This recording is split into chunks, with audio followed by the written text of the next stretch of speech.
Hello everyone, welcome back to another lecture of solution chapter.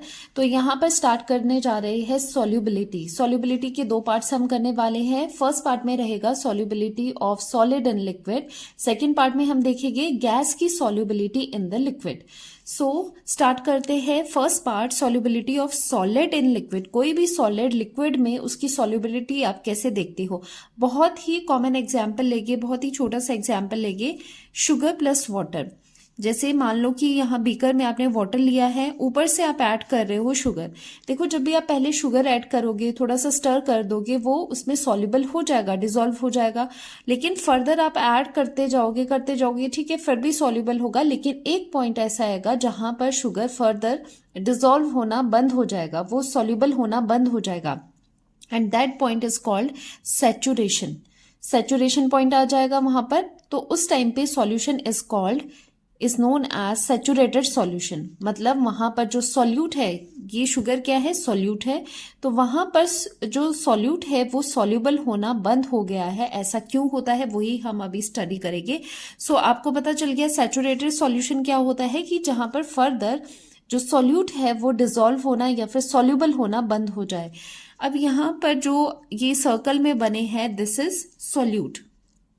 ये क्या है, solute है। एंड ये डिसॉल्व फॉर्म में है, बिकॉज ये सॉल्वेंट के अंदर है, ये डिसॉल्व फॉर्म में है। सो दीज आर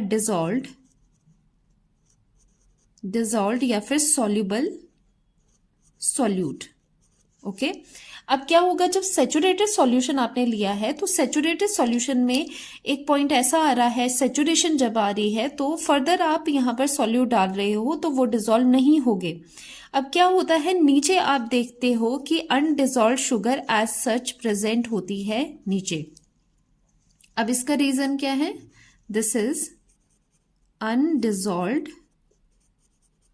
सॉल्यूट। या फिर यहां पर शुगर ले रहे हैं तो ये डिसॉल्व शुगर है, ये नीचे वाली अनडिसॉल्व शुगर प्रेजेंट है।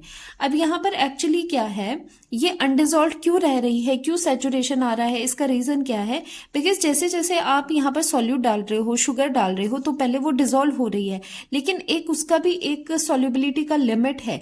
जब आप फर्दर यहां पर शुगर डालोगे, सॉल्यूट डालोगे, तो क्या होगा, ये जो सॉल्यूट पार्टिकल्स है ये आपस में कोलाइड करेंगे।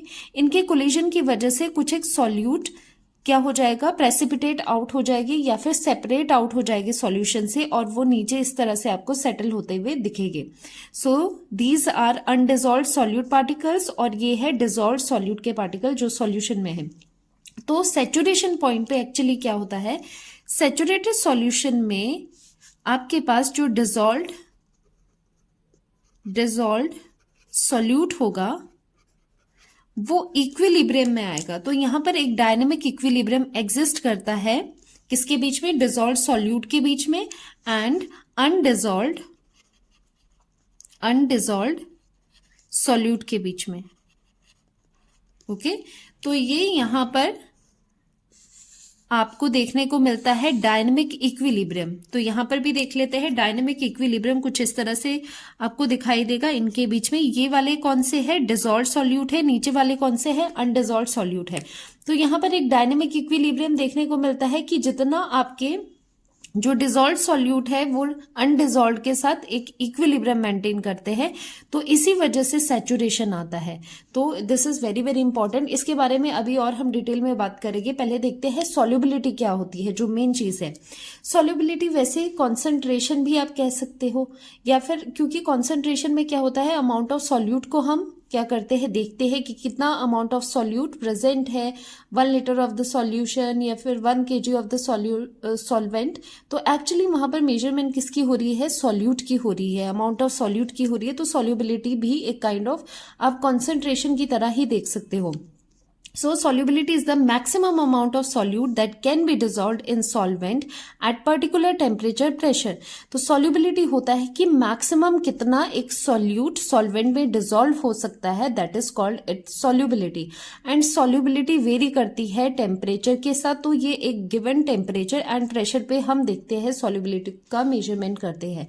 दूसरी जो definition है that is quite interesting कि solubility होती है concentration of solute in saturated solution।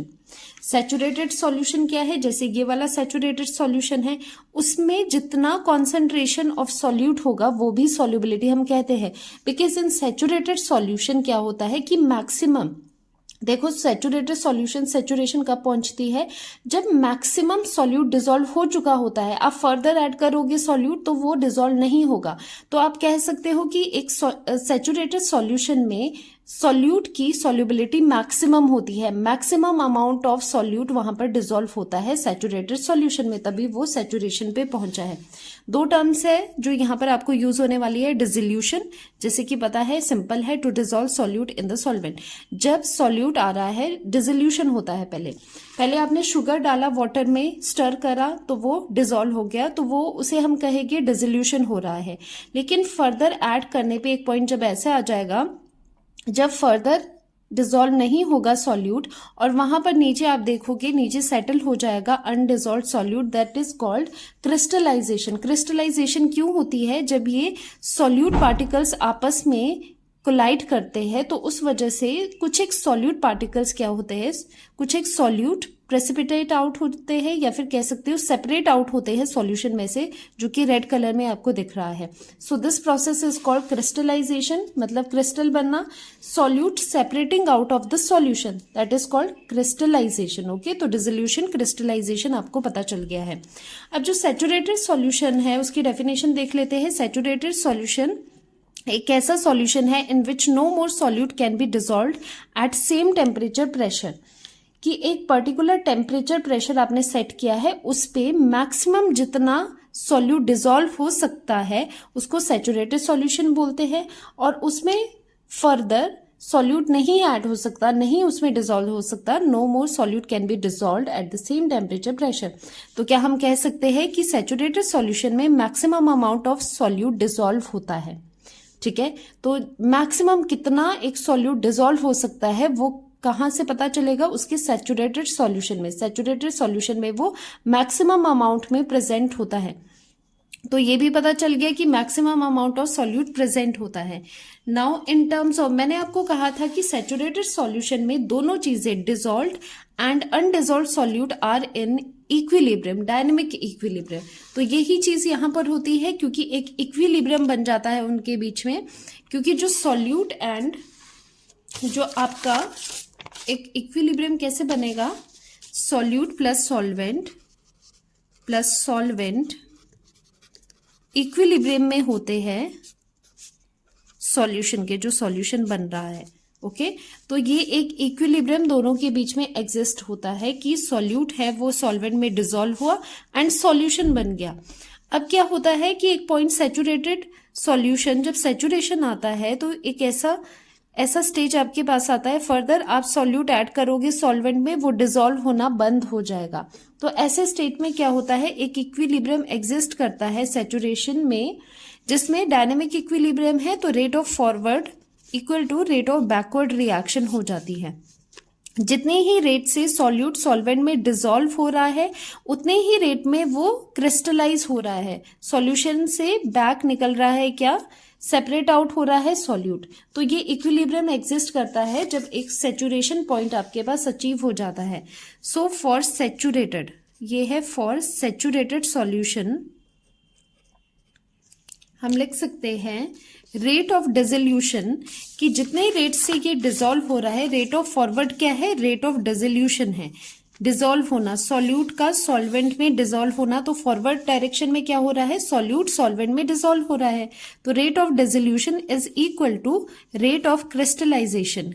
Backward direction में देखो क्या हो रहा है, सॉल्यूशन से सॉल्यूट सेपरेट आउट हो रहे हैं, तो बैकवर्ड रिएक्शन को आप क्या बोलोगे कि क्रिस्टलाइजेशन हो रही है। तो सैचुरेशन जब आता है उस टाइम पे rate of forward and backward आपस में इक्वल हो जाते हैं। So we can write here for saturated solution या फिर at saturation, rate of dissolution किसका, सॉल्यूट का, is equal to rate of crystallisation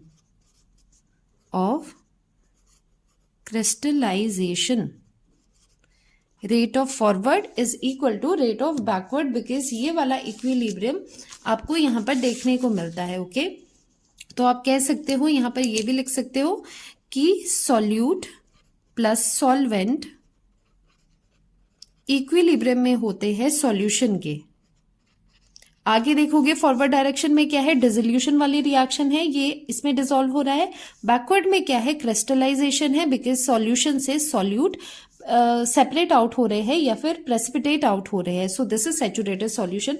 and unsaturated solution क्या होगा, इसका रिवर्स होगा, वो सॉल्यूशन जिसमें मोर सॉल्यूट ऐड हो सकता है गिवन टेम्परेचर प्रेशर पे, that is called unsaturated solution. तो यहां से मेन चीज आपको ये पता चली, rate of dissolution equal to rate of crystallization होता है जब एक सैचुरेशन पॉइंट आ जाता है। एंड ये जो सॉल्युबिलिटी है, सॉल्युबिलिटी को आप कैसे देख सकते हो, concentration of solute in saturated solution, क्योंकि सॉल्युबिलिटी बताती है कि मैक्सिमम अमाउंट ऑफ सॉल्यूट जो कि डिसॉल्व्ड है। तो यहां पर भी हम कह सकते हैं सैचुरेटेड सॉल्यूशन में मैक्सिमम सॉल्यूट डिसॉल्व होता है। ठीक है, जो सॉल्यूट है वो मैक्सिमम अमाउंट में डिसॉल्व रहता है सैचुरेटेड सॉल्यूशन में। तो वहां पर अगर हम concentration of solute find out करते हैं तो हम वहां पर सॉल्युबिलिटी फाइंड आउट कर लेते हैं सॉल्यूट की। सो यहां पर हमने करा solubility of solid in liquid. अब जो ये सॉल्युबिलिटी है ये कई फैक्टर्स पे डिपेंड करती है। ये डिपेंड करती है कि नेचर कैसा है सॉल्यूट का, सॉल्वेंट का, किसके साथ आप डील कर रहे हो, एंड टेम्परेचर प्रेशर की कंडीशंस पे भी ये काफी डिपेंड करता है। सो फैक्टर्स हम नेक्स्ट लेक्चर में करते हैं। Thank you so much for watching, bye bye.